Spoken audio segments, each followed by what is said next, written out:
देव गोस्वामी जब अपनी माता के गर्भ में थे तो वो जो 16 वर्षों तक अपनी माता के गर्भ में रहे। उनको यह डर लगता था कि कहीं मुझे माया का स्पर्श न हो जाए। तो उनके पिता शिला वेद व्यास जी ने द्वारकाधीश से प्रार्थना की कि मेरे पुत्र को आशीर्वाद दो कि उनको माया का स्पर्श न हो। तो द्वारकाधीश जी सुखदेव गोस्वामी को आशीर्वाद देते हैं कि आपको माया का स्पर्श नहीं होगा। यह सुन करके सुखदेव गोस्वामी अपनी माता के घर से बाहर आते हैं और बाहर आते ही अपना घर छोड़ देते हैं और वो जो है जंगलों में जा कर के समाधि में लीन हो जाते हैं, निराकार ब्रह्म की उपासना करते हैं। तो वेद व्यास जी को टेंशन हो जाती है कि श्रीमद् भागवतम का प्रचार करे कौन करेगा।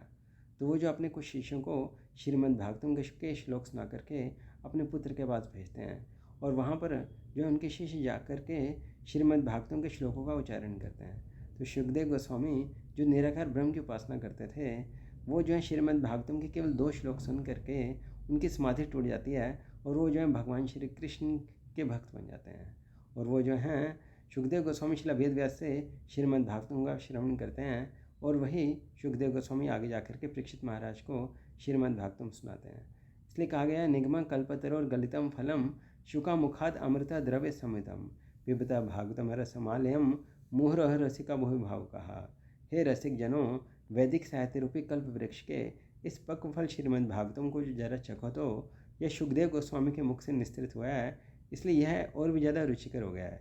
यद्यपि इसका अमृत रस मुख जनों समेत समस्त जीवों के लिए पहले से ही आस्वाद्य था।